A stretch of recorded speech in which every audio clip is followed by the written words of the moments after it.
Good morning students. Equisetum discuss कर रहे हैं हम और इक्विसिटम में मॉर्फोलॉजी और एनाटॉमी की हम बात कर चुके। पिछले लेक्चर में हमने बात करी थी कि इक्विसिटम का जो आंतरिक संरचना है इंटरनोड की, नोड की मतलब स्टेम की जो एरियल पार्ट है वो इंटरनोडल रीजन से कैसा दिखता है, नोडल रीजन से कैसा दिखता है और राइजोम से कैसा दिखता है। उसके बाद हमने बात करी थी रूट की एनाटॉमी की। इंटरनोडल और नोडल में मैंने आपको बताया था कुछ बेसिक डिफरेंसेस हैं। इंटरनोडल रीजन से जब सेक्शन काटा जाता है तो वो जो सेक्शन होता है वो ये स्टेम है एरियल पार्ट, जहाँ पे सिलिका के डिपोजिशन की वजह से आप देखते हैं कि रिजेस एंड ग्रूव्स का फॉर्मेशन हो जाता है। और जब यहाँ से सेक्शन काटते हैं तो इंटरनोडल रीजन से कहलाता है, और यहाँ से अगर सेक्शन काटा जाए तो वो नोडल रीजन से कहलाता है, क्योंकि ये नोड है एंड दिस इज इंटरनोड।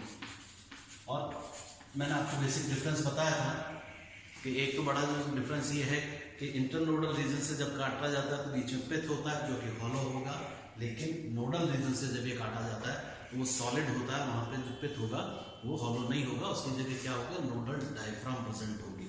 और जो वेस्कुलर टिश्यू है वो वेस्कुलर बंडल्स में जो अरेंज था वो उसके बजाय एक रिंग, कंटिन्यूस रिंग बना लेता है जाइलम की और फ्लोएम की, और बहुत सारी चीजें होंगी, कैरेनल कैनाल्स एब्सेंट होंगी, लीफ और आपका जो ब्रांच ट्रेसेस हैं वो दिखाई देंगे।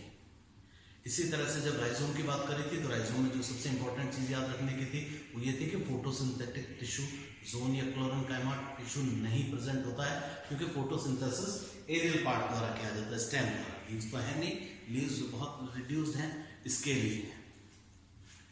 और जो रूट था, रूट में जो ध्यान रखने की चीज थी वो ये थी कि आउटर कॉर्टेक्स एक तो दो पार्ट्स में डिवाइडेड था, स्क्लेरेनकाइमेटस आउटस और इनर वाला पेरेनकाइमेटस, और दूसरा प्रोटोस्टेलिक कंडीशन, उसमें भी जाइलम कैसा टेट्रार्क, एक्सार्क एंड टेट्रार्क कंडीशन थी। एक्सार्क का मतलब होता है कि जो जाइलम है वो बाहर के, प्रोटोजाइलम जो होगा वो कहाँ होगा, बाहर की तरफ होगा, और मेटाजाइलम सेंट्रल पोजीशन होगा, बीच में होगा। तो ये हो गई आंतरिक संरचना। एक चीज जो हमको याद रखनी है कि मैंने आपको बताया था कि जब इंटरनोडल रीजन से स्टेम का सेक्शन काटा जाता है तो ये जीरोफिटिक और आपका क्या कहते हैं हाइड्रोफिटिक दोनों तरह के पादपों के लक्षण दिखाता है। मीन्स ऐसे पादपों के जो मरोदभेद होते हैं, ऐसी जगह पे पाए जाते हैं जहाँ पे पानी की बहुत कमी होती है, और दूसरा हाइड्रोफिटिक मीन्स वो पादप जलोदभेद पादप जो जल के अंदर मिलते हैं उनके कैरेक्टर्स भी ये शेयर करता है। तो इंटरनोडल या इंटरनोड स्टेम से जब सेक्शन काटा जाता है तो उसके अंदर हाइड्रोफिटिक और जीरोफिटिक कैरेक्टर्स क्या क्या दिखाई देते हैं उसकी बात करें।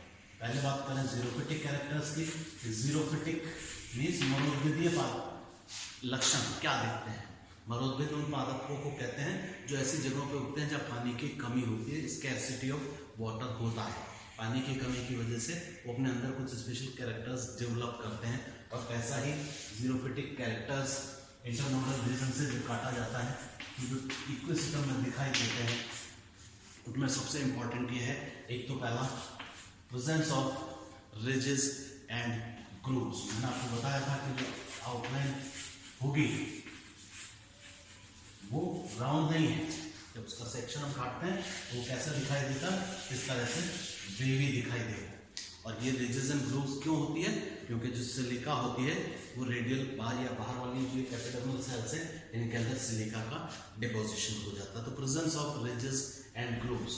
दूसरा इम्प्रेग्नेशन, इम्प्रेग्नेशन ऑफ सिलिका, मिट्टी का जमाव कहाँ पे, इन बाहर की जो रेडियल ये जो सेल्स हैं एपिडर्मिस के सेल्स हैं इनके अंदर मिट्टी जमा हो जाती है, सिलिका का डिपोजिशन हो जाता है, और उस वजह से ये एक और कैरेक्टरिस्टिक फीचर है जीरोफिटिक प्लांट्स का। जीरोफिटिक प्लांट्स के अंदर जनरली इस तरह का पाया जाता है ताकि प्लांट को मैकेनिकल सपोर्ट प्रोवाइड करने का काम कर सके। तीसरी इंपॉर्टेंट चीज जो याद रखनी है वो मैंने आपको बताया था, ये जो हमारा हाइपोडर्मिस होता है देखिए कॉर्टेक्स का जो बाहरी पार्ट था ये कैसा था, स्क्लेरेंकाइमेटस। तो स्क्लेरेंकाइमेटस हाइपोडर्मिस, स्क्लेरेंकाइमेटस जो आउटर कॉर्टेक्स था वो आपने देखा था स्क्लेरेंकाइमा सेल्स का बना होता है। स्क्लेरेंकाइमा सेल्स कैसी होती है, मजबूत सेल्स होती है जो कि प्लांट को मैकेनिकल सपोर्ट प्रोवाइड करने का काम करेगी। जब आप जीरोफिटिक कंडीशंस में रहते हैं तो बहुत टेम्परेचर वेरिएशन और एनवायरमेंटल फैक्टर्स की वजह से आपको बहुत सारे चैलेंजेस फेस करने होते हैं। उन सबसे लड़ने के लिए आपके अंदर मैकेनिकल सपोर्ट प्रोवाइड करने के लिए ये स्क्लेरेंकाइमेटस हाइपोडर्मिस या आउटर कॉर्टेक्स का फॉर्मेशन होता है। चौथा इंपॉर्टेंट पार्ट जो ध्यान रखने का है कि जीरोफिटिक प्लांट्स में क्या होता है, लीव्स रिड्यूस हो जाती है। क्यों रिड्यूस हो जाती है, क्योंकि लीव्स के ऊपर आप जानते हैं स्टोमेटा प्रेजेंट होते हैं और उनकी वजह से क्या होता है, जो हमारा ट्रांसपिरेशन बाष्पोत्सर्जन का फिनोमेना होता है वो होता है। तो उसको कम करने के लिए जो लीव्स होंगी वो बहुत रिड्यूस्ड हो जाती हैं, बहुत छोटी होंगी या तो या अनुपस्थित होंगी इस फॉर्म में होती है कि वो फंक्शनल नहीं होती। तो उसके बजाय फोटोसिंथेसिस का काम लीफ के बजाय कौन करने लग जाता है, स्टेम करने लग जाता है। तो यहाँ पर भी बिल्कुल वो कभी फीचर है, मैंने आपको बताया था कि जो इनर कॉर्टेक्स होता है यहाँ पर वो इस तरह की स्क्लेरेंकाइमेटल सेल्स का बना होता है जिनके अंदर क्लोरोप्लास्ट प्रेजेंट होता है। तो फोटोसिंथेसिस बाय स्टेम, फोटोसिंथेसिस प्रकाश संश्लेषण किसके द्वारा किया जाना, स्टेम के द्वारा किया जाना, मींस प्रेजेंस ऑफ क्लोरोकाइमेटस टिश्यू। यहाँ पर आप देखेंगे आपका जो जिसके अंदर क्लोरोफिल प्रेजेंट होता है वो पैरेन्काइमेटल सेल्स आपके प्रेजेंट होंगी यहाँ पर। तो यहाँ पर फोटोसिंथेटिक टिश्यू का होना या फोटोसिंथेसिस वायवीय भाग द्वारा स्टेम द्वारा किया जाता है। ये फिर एक जीरोफिटिक कैरेक्टर है जो इकोसिस्टम के तने के अंदर पाया जाता है। और क्या इंपॉर्टेंट चीज होगी, और इंपॉर्टेंट चीज ये होगी कि आप देखिए मैंने आपको बताया था रेजिडेंट ग्रुप्स के बीच में यहाँ पर ओपनिंग्स पाई जाती हैं जिनको हम स्टोमा कहते हैं, स्टोमेटा कहते हैं। और ये जो स्टोमेटा है ये संकन है, धसे हुए sunken stomata, presence of sunken stomata, धसे हुए स्टोमेटा का प्रेजेंट होना, ये एक और जीरोफिटिक कैरेक्टर है जो कि आप देखते हैं जीरोफिटिक प्लांट्स के अंदर। जब हायर प्लांट्स की हम बात करेंगे तो वहां पर जब बाष्पोत्सर्जन वगैरह पढ़ेंगे तो हम देखेंगे। तो प्रेजेंस ऑफ संकन स्टोमेटा, धसे हुए रंध्र, ये पाया जाना ये एक और जीरोफिटिक कैरेक्टर है जो कि इकोसिस्टम के अंदर पाया जाता है। एक और इंपॉर्टेंट चीज जो जीरोफिटिक प्लांट्स होते हैं उनके अंदर जो वेस्कुलर टिश्यू होता है वो बहुत वेल डेवलप्ड होता है। तो आप देखते हैं यहाँ पर वेस्कुलर टिश्यू जो है वो रिंग के रूप में यहाँ था, यहाँ पर हमने देखे थे कि वेस्कुलर बंडल्स का फॉर्मेशन हो जाता है इस तरह से।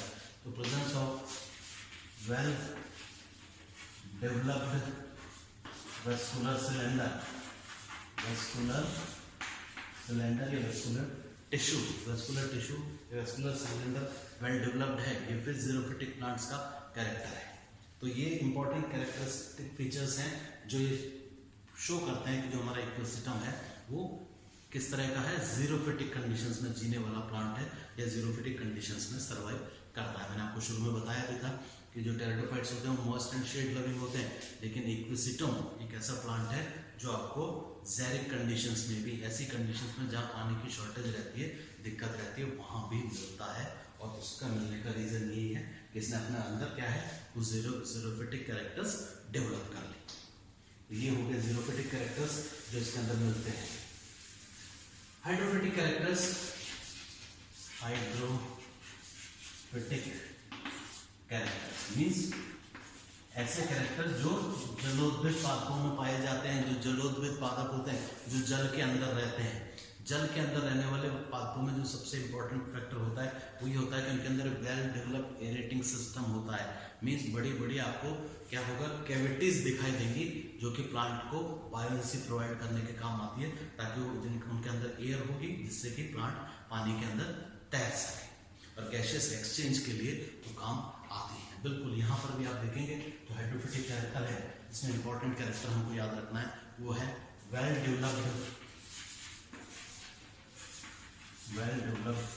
एरेटिंग सिस्टम। मीन्स आप देखते हैं कि जो आउटर कॉर्टेक्स है उसमें हमने देखा था बहुत बड़ी बड़ी लार्ज साइज की वेलिकुलर कैनाल्स मिलती हैं। वेलिकुलर कैनाल्स आपने देखा था यहाँ पर प्रेजेंट थी वेलिकुलर कैनाल्स। और वेल डेवलप्ड पिथ, हॉलो पिथ आपने देखा था सेंटर के अंदर जो पिथ था वो भी वेल डेवलप्ड होता है, हॉलो होता है। और ये कैरेक्टरिस्टिक फीचर होता है हाइड्रोफाइट्स का, जो जलोदविद होता है पादप उनके अंदर ये मिलता है। दूसरा इंपॉर्टेंट कैरेक्टर जो जलोदविद पादपों में होता है कि जो जाइलम होता है वो बहुत रिड्यूस्ड होता है, वेरी रिड्यूस्ड जाइलम जो होता है वो बहुत रिड्यूस्ड होगा। और उस रिड्यूस्ड की वजह से क्या होता है, क्योंकि जाइलम में क्या काम है, ट्रांसपोर्टेशन ऑफ वाटर। और ट्रांसपोर्टेशन ऑफ वाटर का काम जो होता है वो हाइड्रोफाइट्स के अंदर बहुत कम जरूरत होती है, क्योंकि जनरल बॉडी सरफेस से प्लांट पानी ले लेता है। तो रिड्यूस्ड जाइलम या ट्रैकिडिक एलिमेंट्स का प्रेजेंट होना ये एक और कैरेक्टर है इसका, जीरोफिटिक प्लांट्स का। और यहाँ पर भी आप देखते हैं कि जो जाइलम है वो बहुत रिड्यूस्ड है, बहुत छोटे छोटे प्रोटोजाइलम और मेटाजाइलम के पैचेस हमको दिखाई देते हैं। तो ये एक और इम्पोर्टेंट कैरेक्टर है जो कि हाइड्रोफिटिक कैरेक्टर्स इसके शो करता है। तो इक्विसिटम का जो तना है, जो वायवीय भाग है, वो हाइड्रोफिटिक और जीरोफिटिक दोनों तरह के कैरेक्टर्स शेयर करता है, शो करता है, और दोनों तरह के कैरेक्टर्स इसके अंदर पाए जाते हैं। तो ये आंतरिक संरचना हो गई, मॉर्फोलॉजी हो गई, हमने डिस्कस कर लिया। अब हम बात करेंगे इम्पोर्टेंट चीज की, और वो इम्पोर्टेंट चीज है रिप्रोडक्शन, जनन की क्रिया। जनन की क्रिया इकोसिस्टम के अंदर कैसे होती है। तो अगली बार जब हम बात करेंगे will talk about reproduction in ecosystem. Thank you.